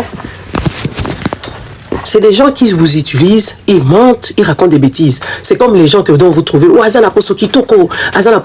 Avant qu'elles ne viennent, elles vont se pouponner des poudres, je ne sais pas combien de couches, et puis au-dessus de tout ça, là, elles mettent des filtres. Ça devient des vitres. Et vous, quand tu vas dire, Azana Posokitoko, c'est faux. Ces histoires de thé là, ce sont des bêtises. Les histoires de thé, ouais, parce que vous allez vous déshydrater. Oh, j'ai le thé spécial mincère. Ah, alors les docteurs, ils font pas leur travail correctement. Les médecins, ils font pas leur travail correctement. S'il y avait le thé magique, thé magique, ce qui est un dénime, mais il y aurait plus les gens qui passent leur temps en train d'étudier là-bas. Des diététiciennes, je ne sais pas qui et tout ça là-bas. Il y aurait pu ces gens-là, on allait juste vous donner tous les thés et tous vous étiez nous tous aux mêmes tailles, hein, tous à la taille. Moi je vous dis toujours, c'est des mensonges. Cet enfant aussi c'est une menteuse. Elle ne coupe pas, elle n'est même pas passionnée à couture. Parce qu'une personne qui est passionnée à couture, tout le monde a kabango, bakataka. Il y a des gens qui ont travaillé déjà dans des maisons. Il y a la petite fille là, Sarah là que j'aime beaucoup. Elle coud ses histoires là-bas Fashion Week, n'est-ce pas? Hein? Elle coud ses histoires dans la page de Fashion Week. Elle est là, elle confectionne ses histoires. Elle confectionne ses histoires. Mais jamais elle a le temps de s'asseoir pour montrer comment est-ce qu'elle a commencé à couper. Hein? Comment elle a commencé. Ruth, voilà aussi, elle patauge. Elle fait pas bien. Il faut qu'elle retourne, je ne sais pas. Elle suit le truc de sa mère, mais bon, apparemment, vous savez, c'est pas parce que ta maman était couturière ou je ne sais pas, elle faisait la couture et que toi, directement, tu deviens pasteur, chanteuse et tout ce que... C'est du n'importe quoi. Ça, ce sont des gens qui sont dans l'ombre de quelqu'un. Ouais, Ruth, Missa Moana, ce sont des personnes qui sont dans l'ombre de la mère. Elle veut faire revivre l'histoire de sa mère, point. Et là, on comme à hein? Elle n'est même pas passionnée. Elle n'est même pas passionnée de la couture ni de quoi que ce soit. Elle n'est pas passionnée. Azoya Wana, hein? Elle vient là-bas, elle vient vous raconter des pipeaux au longueur de journée. Elle a les tailles, n'est-ce pas? Une personne qui est styliste, fait attention. Une personne qui fait les cheveux, fait attention à ses cheveux. On le voit ici sur TikTok. On le voit, on voit les gens qui sont passionnés de la couture, comment est-ce qu'elles courent leurs histoires. Elles vont acheter ceci et cela, n'est-ce pas? Mais elle n'a jamais cousu 300 vêtements. C'est faux. C'est faux. Elle n'a jamais fait ça. Elle est partout sauf sur sa machine. Elle est partout sauf... Même la collection de soi-disant d'habiller les enfants, c'est du copier-coller. Ce n'est pas elle qui a conçu ça. C'est pour ça qu'elle ne parvient pas à vous présenter une collection de enfants ou je ne sais pas de quoi. Allez prendre même Henrietta là. Henrietta. Hein? C'est où son atelier? Elle coud ou avec qui? Comment elle ne parvient pas à sortir des trucs? Elle est toujours dans les mythes. Parce que, écoute, tu sais, on perd beaucoup de temps. Hein? L'atelier à la maison là-bas.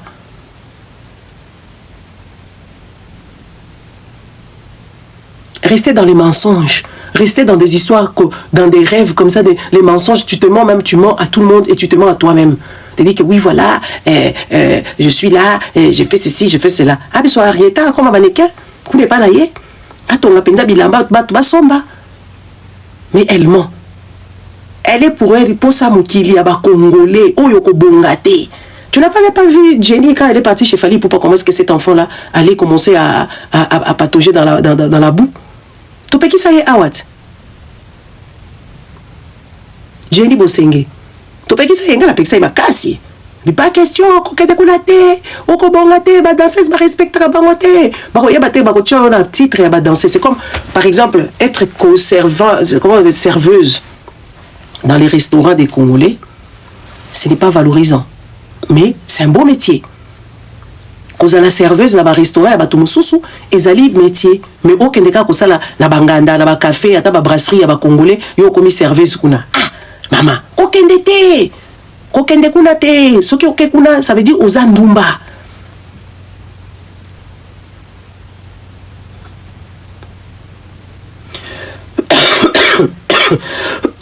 Hein? Cause à la serveuse. Ou bien cause à la boumou, la moussala ya bo inanda comme Congolais. Ah, maman, osa esclave. Tu peux pas. Tu peux pas. Et pourtant, être serveuse dans Bissika au sous c'est valorisant. Tu es là, tu fais des belles rencontres, tu rigoles. Je ne sais pas si c'est cette maison qui me donne la maladie. Hein? J'étais dehors, j'ai même pas toussé. Hein? Ce n'est pas normal. On a la serveuse dans Bissika ba Congolais. Kende ko luka ki serveuse na yo Bissika mususu. Soko ke ko luka serveuse na Bissika ba Congolais ba ko beto na masoko. Ba ko fingo alonga kuna. Serveuse moko boye. Hein? Koutou. Hein? Koutou azata biété. Ta fille oyo yakawa. Bazaka na respecté. Donc tu peux pas faire ça là-bas. Tu peux pas. Oko sala kuna te, oko kende ko, ko mika ko na zulu kamona ke osala ki serveuse na ba Congolais. Ko kende ko kuna te. Ko mekate. Ils vont commencer à te traiter. Oui, je critique. Attends, je te bloque même espèce de conne. Attends, je vais te bloquer. Connasse.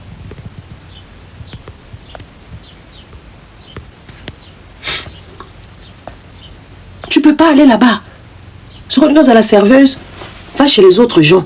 Tu vas dans les brasseries à Batumususu, ok, qu'on sale musala na yozo tambola, qu'on a papa. Combien? 2 bières, 3 bières? Ok, quoi? Comment? Cuisson, seigneur, après, nanani, nanana, pas chez les Congolais. Si tu vas là-bas, on va te traiter de tout. Et puis même quand tu as fini ton travail, ils vont commencer à te voir. Ils savent pas qu'après le travail de serveuse, tu as une vie autre, tu as ta famille, tu as blabla. Quand ils te verront, tu as serveuse mon robot, sans valeur. Parce qu'ils savent pas valoriser des choses. Non, il y a certaines choses, tu ne peux pas faire ça. Il y a des choses que tu ne peux pas faire. Il y a des métiers que tu ne peux pas aller faire dans ta communauté. Tu peux pas. Tu peux pas. Si même travailler chez les gens là, les gens qui ont les ngandala, ils vont même pas te payer. Ils vont même pas te payer correctement. Pour eux, genre, comme côté caillou, côté caillou, comme côté caillou. Moi là, elle est danseuse. Pareil. Ils vont pas comprendre que oui, Jenny, Azal est chorégraphe, c'est elle qui a mis Wali à Congolais, n'est-ce pas? Hein? C'est elle qui a mis Wali à Congolais, elle apprend la danse aux danseuses, et patati et patata, ils vont commencer à dire, alors on la danseuse, parce qu'ils ont l'habitude de voir les danseuses misérables. Ils ont tendance à voir toutes les danseuses là, c'est des personnes vulnérables. Comme ce sont des personnes vulnérables, ils ne savent pas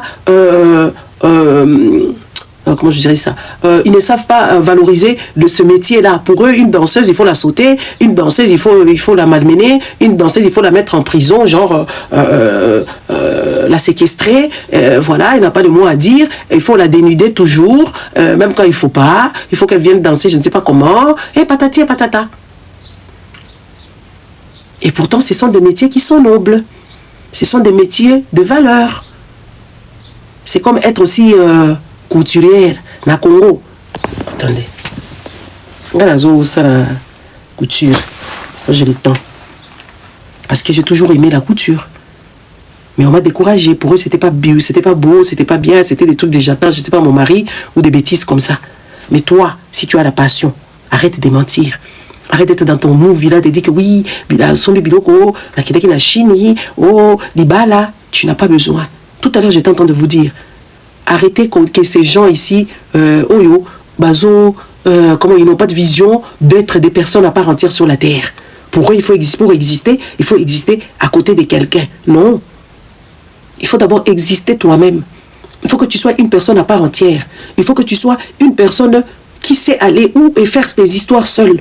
Et même quand quelqu'un viendra à tes côtés, la personne t'honore. Parce que le truc qu'ils sont en train de vous vendre ici pour le mariage, ouais, mariage. Et puis c'est des histoires, moi je ne sais pas, hein.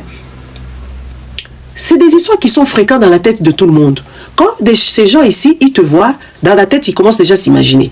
Ah, ok, on ne la voit pas avec une personne, donc ça veut dire qu'elle est seule. Donc il faut qu'on essaie de la caser. Il faut qu'on essaie de lui trouver. Et puis au moins, on va lui créer au mobile. Maman. Comment présenter bourri qui par peur. Parce que les femmes là, les femmes que tu présentes là, les femmes là, hein, chez qui tu vas, où elles ont leur mari, et pensent que oui, tu vas détourner leur mari. N'est-ce pas? Parce que oui, toi tu vas détourner leur mari, et pour que tu ne détournes pas leur mari, ils vont vouloir te caser. Parce qu'elles sont jalouses de toi, ils te voient, tu es épanoui, tu es bien, elles vont vouloir te caser. Te caser là, ce n'est pas pour une bonne intention. Hein. Ils ne vont même pas te chercher quelqu'un de mieux que son mari. Ils vont te chercher des personnes qui sont moins que rien. Tu vois les idiots là qui viennent manger les foufous, qui n'ont pas de femme, qui n'ont pas une stabilité financière adéquate. Et c'est celui-là qu'on va vouloir te caser avec. Si vous arrivez dans ce truc, il faut péter les plombs. Hein. Si vous avez des amis qui vous traitent de cette façon-là, c'est un manquement de respect. C'est un manquement de respect. Ils ne peuvent pas vous caser comme ça. Ils ne peuvent pas vous présenter des gens comme ça. Vous ne leur avez pas demandé, vous n'êtes pas malade pour que... voilà. Et c'est pour ça qu'il faut avoir un caractère. Soyez des femmes de conviction avec des femmes de caractère. Quand tu es célibataire, c'est une opportunité. Opportunité de sortir quand tu veux, de rentrer quand tu veux, d'aller voyager où tu veux, d'aller avec qui tu veux, de faire ce que toi tu veux. On ne doit pas vous mettre dans la tête, comme dans la tête hein, et dans la coutume à la débile ou la culture à la débile, de dire que oui, voilà, moi ça a respecté, ceux qui ont un bal. Moi ça a respect, ceux qui ont un bal. Des bêtises. Aux hommes, il y a des qui sont respect d'ailleurs. Hein. Prenez le temps. Prenez votre temps. Arrêtez qu'on vous dise de choses que oui, vous devez vous marier à tout prix. Prenez le temps. Prenez le temps. Toi, au moins, tu peux aller courir, tu peux aller faire du sport, tu peux aller faire des rencontres, tu peux faire plein de choses, plein d'autres choses que tu peux faire. Mais quand ça commence à être la pression de ton entourage, c'est malsain. C'est malsain, il n'y a pas quelque chose de bienveillance là-dedans. Et le jour que tu rentres dans ces bêtises-là qui vont te mettre dedans, tu ne sauras pas en sortir parce que qu'est-ce que tu vas te dire? Tu vas te dire que oui, voilà,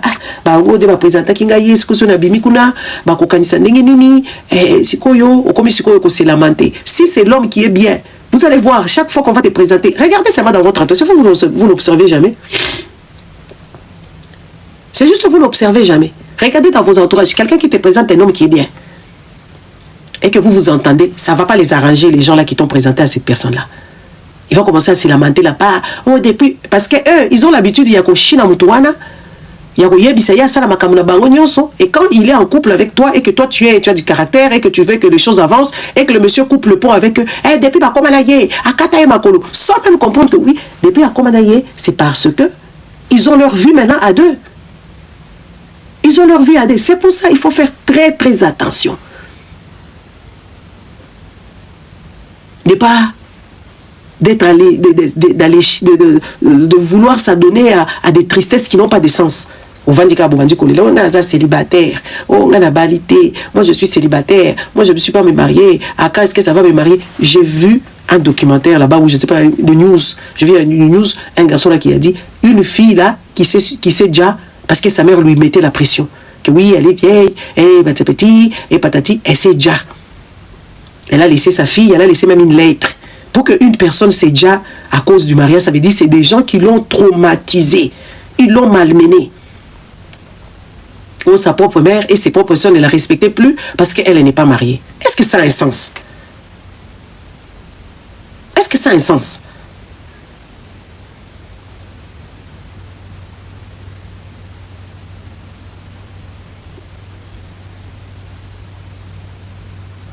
Ça n'a pas de sens.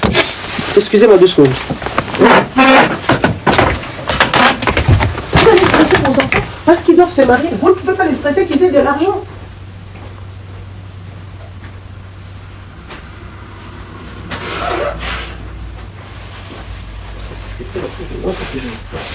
Je vais prendre le truc de purifier l'air. Vous ne pouvez pas stresser les enfants qui fassent de l'argent. Vous allez les stresser d'aller se mettre avec un monsieur et tout ça. Mais non. Et la fille là, c'est déjà. Elle sait déjà bien même. Elle sait déjà. Elle a laissé même, elle avait déjà un enfant. Elle a laissé son enfant. Elle sait déjà pourquoi. Parce qu'on a mis la pression. On a mis la pression qu'elle n'est pas mariée. On a mis, j'ai vu ça, ça s'est passé à Kinshasa. C'est pas normal. Et ces filles ici, qui vous regardez cette fille ici, on veut la mettre dans ce bêtise là de mariage. Soit disant que oui, elle a toute sa vie devant elle. Toute sa vie, elle a le temps même de rencontrer des hommes mieux, ou un homme mieux que celui-ci là. Mais tellement qu'elle-même, elle est si toche. Elle est si toche. C'est pour ça qu'elle va se balader dans toutes les lives, aller aussi mettre les histoires. Parce que, en fait, dans cette histoire, je ne sais pas comment vous voyez les choses. Moi, quand je me mets sur un truc, ça veut dire qu'il y a encore autre chose en bas. Cette fille-ci, elle ne comprend même pas que oui, voilà, ok, on a attrapé ton mari, ça va. Vous réglez ça en interne. Que tu les vires en interne. Parce que de toute façon, ça reste quand même le papa de ton enfant. Donc, à quel moment des personnes sensées, tu as déjà un enfant avec cette personne-là, et que toi, tu le prends, tu le mets sur toute la planète Terre. Même ta fille, quand elle va grandir, elle saura que oui, son papa était sur toutes les panels, et que la maman montait dans les lives des gens pour dénoncer l'infidélité de son père d'ailleurs, et que le monsieur c'était un enceinteur, et en plus de ça c'était un coureur qui courait les rues, qui courait les trains, ou je ne sais pas comment, il allait partout pour chercher à se faire, à parler de aussi sa libido naïe. Est-ce qu'ils sont déjà respectueux pour la famille? Qu'est-ce que tu cherches là-bas, chaud? Je ne saurais pas te porter parce que j'ai tiré mon téléphone, je dois aller chercher mes histoires, je sais où ça se trouve, mais c'est dans le garage. Hein? Donc, même préserver la famille, c'est compliqué avec ces gens. Préserver la dignité de quelqu'un, quel que soit le problème, c'est un problème avec ces gens. Donc, tu vois vraiment l'éducation, il y a si toche. Et puis, les histoires qui se passent sur la toile, c'est des histoires qui vont rester éternellement. C'est des histoires qui vont donc boukamatika papa ya batu, papa ya mwana na ye, allez, boye na ye, na réseaux sociaux, allez bobandi ko makambo libido na ye, mama Congo azoba makambo libido ya mbali oyo, eza libido na ye. Donc aza na droit ko kende kola la bala ata binomoko. Est-ce que vous vous rendez au moins compte yo Oscarine? Est-ce que tu te rends au moins compte? On t'a dit, on t'a lancé des alertes ici. Tu n'avais pas saisi les opportunités de comprendre et de protéger, de terminer. Est-ce que quand une histoire prend fin, il faut seulement que tout le monde sache, ici sur les réseaux sociaux, et en plus les autres, vous avez dit que les stars de Hollywood, les stars hollywoodiens, ils viennent avec leurs histoires comme ça sur les réseaux sociaux. Mais quand ils viennent avec leurs histoires comme ça, c'est parce qu'il y a l'argent derrière. Il y a des millions qui pèsent. Il y a l'industrie qui vend. Il y a les magazines qui écrivent ça et que ça bénéficie à beaucoup de gens. Mais votre histoire là, la débile, est-ce qu'il fallait vraiment que ça vienne ici sur les réseaux sociaux pour Kobo et Mobali? Yo koye bisa Mobali wana teke oui et si les kakapo yozo ozo tomber. Tala oyo. Abi okosi mama kongo lobi oui ezaki libido na ye imbécile. C'est là. Mutema mukuse c'est là comme ils sont mutema mukuse na ngai blocamé yao. Tu as dégagé ici. Quand on a bazobate. Dès mama Congo là des fongola munoko munene wana munoko munene. Munoko munene wana zolo ba oui, ezaki libido na ye moto esengi yake ndokola na basi mususu. Est-ce que vous trouvez ça normal? Les autres quand ils sont avec leurs histoires comme ça, il y a toute l'industrie les tabloïds qui font je ne sais pas quoi et tout ça boy. Hein? Les tabloïds qui sont là, qui vont raconter, il y a des gens qui vont sortir des photos et machin et blabla. Et là, est-ce qu'il fallait boyer un modèle boyer nango? Ok, nous avons un monde chic. Pour appeler ça, yo conseil. Yo modèle au vendina mobile yo. Est-ce qu'il y a un avenir? Yo moko oza moi cité au total. Au contact ba pièce rouge. Azata na mbongo kubala yote. Il faut que se sacrifier pendant 2 mois. Oh, yo moko ko futa ndaku, yo moko ko futa biloko nyonso. Et parce que quoi? Parce que le gars, il fait la vaisselle. Donc il est même incapable. Parce que quoi? Parce qu'il t'aide avec les courses. Quoi? Il t'achète quoi? Les caviar. Il achète quelle viande? Kaka ba viande, oh yo kaka ya wandibo, oh yo ya ba sende nikuna. C'est quoi votre problème? Quand vous avez fait des enfants avec des gens, c'est aussi vos enfants qui sont dans l'histoire.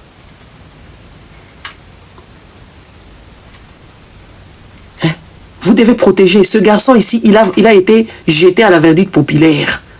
Mais la femme ici, Oscarine, n'est pas sainte. Parce que quand tu regardes la fille, Aza Muto Mukili. Mukili a Satana. Mukili a salité. Oyo. Azali Pambati.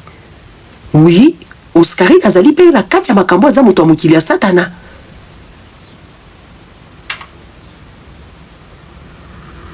Hein?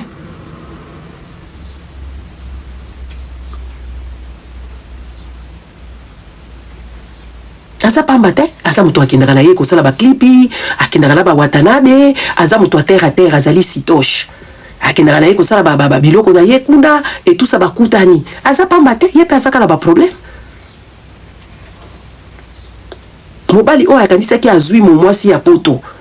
Mwana bakoto yo po bango bazaka na ba langage. Ils ont leur langage. Mwana bakoto yo, mwana soki ya kote nini na yebite bakota ngo kote oyo zaka kote nini, je ne sais pas.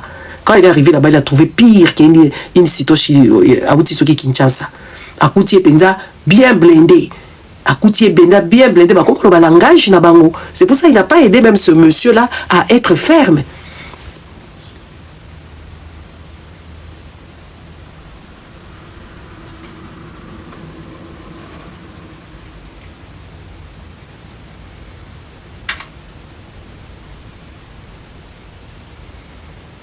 Mobali ayaki akanisi akuti mwana moko boye aza arrangeaka biloko boye asalaka boye akuti kuna bulu yeke yango bakoti bango nyonso mibale na kati ya bulu yeke wana et tout ça, mais sinon elle n'a rien ya mwana oyo ya poto azaka neti ba mama Congo, sauf que ya azaka kazolo ba français moi couramment ya ba wesh ma gueule, c'est tout. Et le gars en fait, tu sais, des fois les blédards ils ont juste besoin d'être recadrés. Les blédards comme eux, ils ont juste besoin d'être recadrés par une personne qui est plus logique et puis ça va peut-être l'impacter et que y a comme appelé à comme penza comme na kati ya mudwana. Mais oyo si toshi munene wesh ma gueule, wesh ma gueule, wesh ma gueule, comme kuna français wesh ma gueule. Ngala kasi oyebisa bibiso ma grosso modo n'est pas peut-être yo komika ba wesh ma gueule. Mobali yango pe akoti pe na kati ya binaki ko lukana ba mususu. C'est pour ça il court les rues parce que la fille n'est pas complète, parce que cette fille oui, elle n'est pas complète. Et puis il y a kanisa ki azo sala ba biloko oyo ya ba comédie ezo me mbongo. Tsoka ta kuti kuna pe azala mbongo te ya koma suko sala makamunyo sotowana. On vous dit de vous préparer. Vous savez, il y a certains intérêts qui font à ce que Moutoupe a remonté la musique à Boyalobi. Na vanda kaka, nga pena kende koluka, na vanda kaka, ya sana mbongo boy, nga zana ilo kote, na mi pesi na musala, nga pena la kisaki mobali na ngai. Ma kuti ye lokuta munene, akosa kake ya tonga kabilamba, akosi ke ye asala kasoki nini azo luka soki nini, mwana oyo kotala ye modèle sawana, atika la ta ko voyager d'elle-même ité. Neti bana mususu otozomona bana ba voyage aka vacances boiso calculer neti boy ba juillet a soki ba août bana nyonso baza déjà basi ba bukaki toko kende soki na nani na Grèce toko kende soki na Marrakech, mwana oya viva vi wana te yango wana nazo ebisa ba boti ka kotindika bana ata bovandaka na cité bozalaka na dialogue oyo boko solola na bana.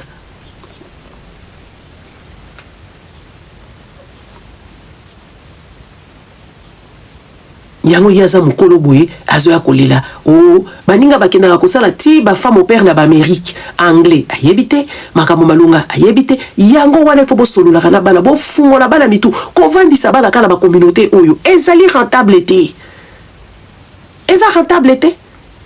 miswe ko kangama parce que eza communauté pauvre mentale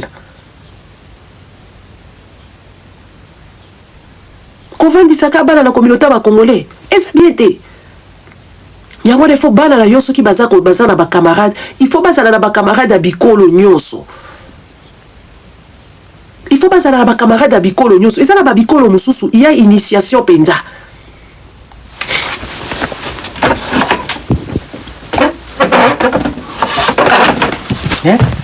Et ça na ba bikolo mususu, et ça na initiation ba initiaka bana na bango au travail.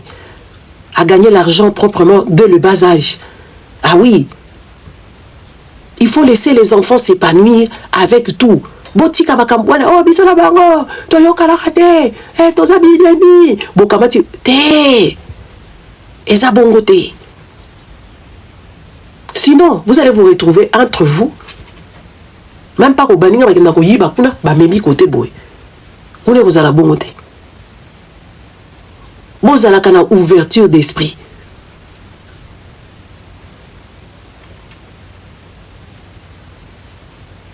Vous avez une ouverture d'esprit. Si vous avez une ouverture d'esprit, si vous avez une ouverture d'esprit, qu'est-ce qui fait ce que je suis qu'est-ce qui fait ce que je suis parce que tout banga à l'autre. Et pourtant, dans chaque okuta na kuna mutu ayebi, uyo yebi kolamba fumbwa, ya yebi kolamba madesu, ya yebi kotumba musuni, ya yebi kosala boye. Ça te fait cette diversité et puis ça donne l'intelligence. Uyo. Azaka kana ba danse ya ba congolais mwana uyo. Oscarine. Danse ya ba congolais na ba congolais vina ye azoluka na ye ba héritier Watanabe atabino.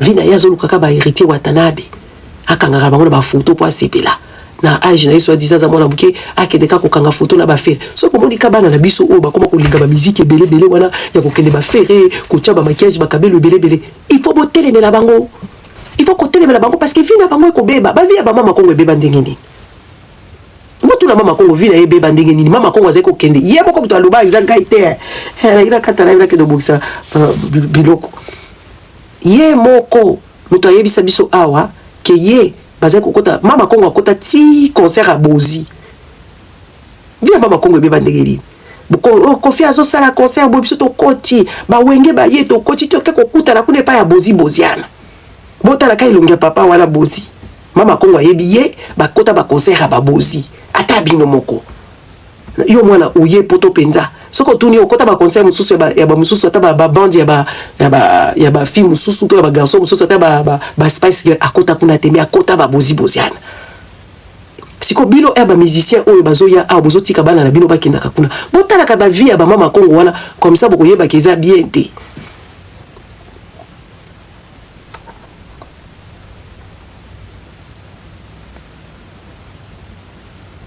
yemo ko mutabeta ba masolo wakaka na réseaux sociaux ezate ke oto zoko sele makamo ye moko muto beta ba masolo awa bazo kota wenge ba koti boye ba bimi boye bazo bimana ba mibali na bango bazo sombela bango bilamba muyibi bazo latela bazo sombela bango ba biloko et tout ça pour ba kota ba concert siko ba concert ezo banda bongo bana na bino bozo mema bango na ba biloko bino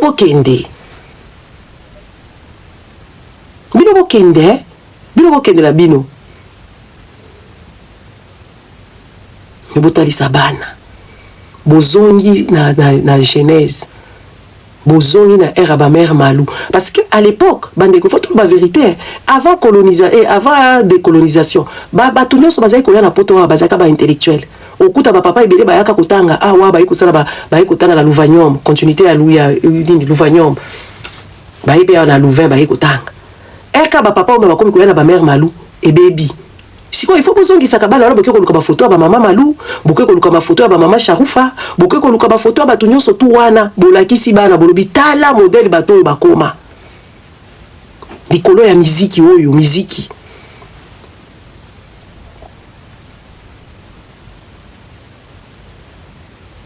c'est la vérité eza ndenge wana bana na biso ba koyeba culture na biso ba yebi ba makambo wana ba yebi yango bayebi ba makambo nyonso tu wana ya ba culture ya barumba bayebi yango mais kokota na kati eza échec et mat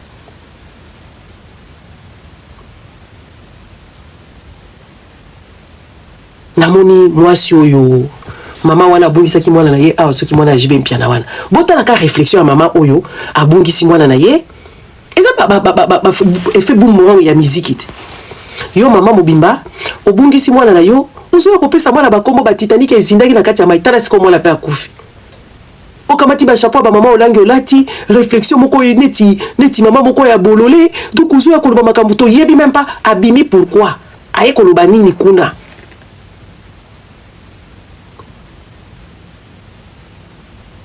sorti ya mama wana soki mama wana yaki koloba makambo mwana na ya akufa kikuna ezalaki sorti wana po aloba nini eza ba effet ba musique te ba musicien na ba bebi saka basimi tout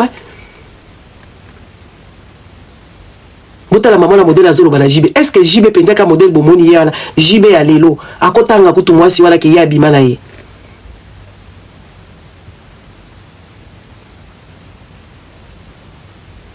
JB penza ska ko assumer penza na biso batuke ye abimana mama wana. Mais ye azana na munoko soupe hein. Ce que tout est-ce que JB a yebisa ki penza OK, maman soki nani na bosa ko longondo soki longondo. Maman la tanana wana tobota mwana. Non? Asenga yete babota mwana kuna hein. Asenga yete babota mwana kuna. Ye moko aboti mwana akamati ya pesi kombo ya album ya Nzembo o Titanic ezindaki na mai. Est-ce que biso na makambo ya Titanic wana tozana kati ndenge nini? Mwana na yo Titanic wana bomisa batu ebele bandeko na ngai. Titanic wana bongisa batu ebele. Histoire ya Titanic wana eza histoire moko ezalaki chaotique. Yo sikoyo mobali na yo asali kaka titre album okamati osobota mwana na yo ya yo moko muto ozuize mino kaka la bizuela zuela kaka ale papa okamati okeko chango talaki fanatique wala siko zo lo babwende ba kolinga ngai nde siko ngana kozwa soki place ya bukingani do azo ya kobima ba sorti wana bimi mama wana oui bokolo to so ba kamnyoso oui il faut to lo bana bino comme ça bino pour comprendre ba kabili biso to bodé biso to réfléchir.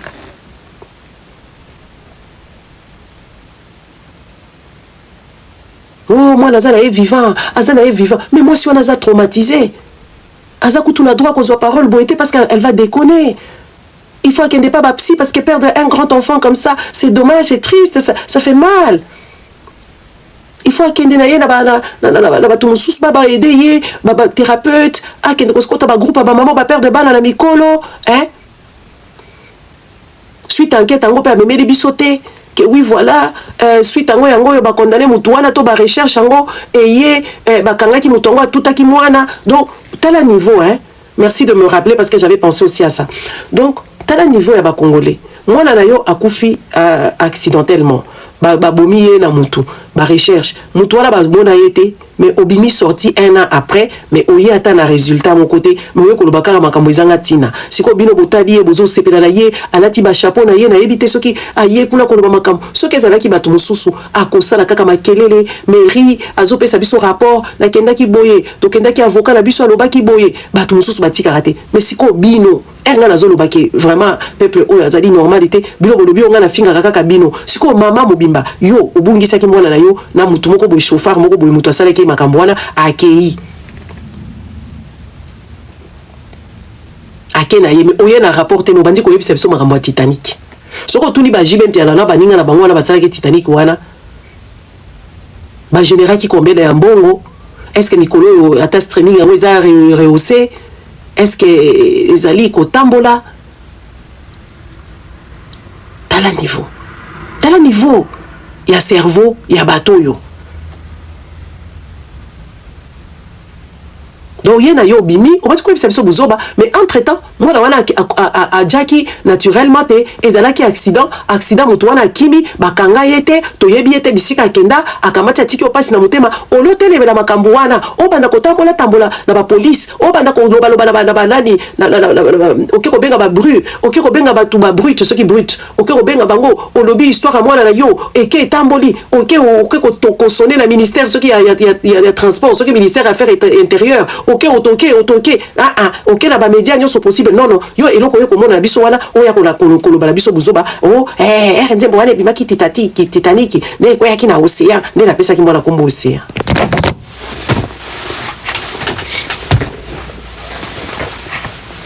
Hein? Est-ce que ça a sens? Est-ce que ça a sens? Mama wana. Est-ce que ça normal? Makambo wana ezolekana na miso ya banani omoni bona na mwana oyo msusu oyo babumie babeti masasi na mutu. Je suis tombé, on m'a envoyé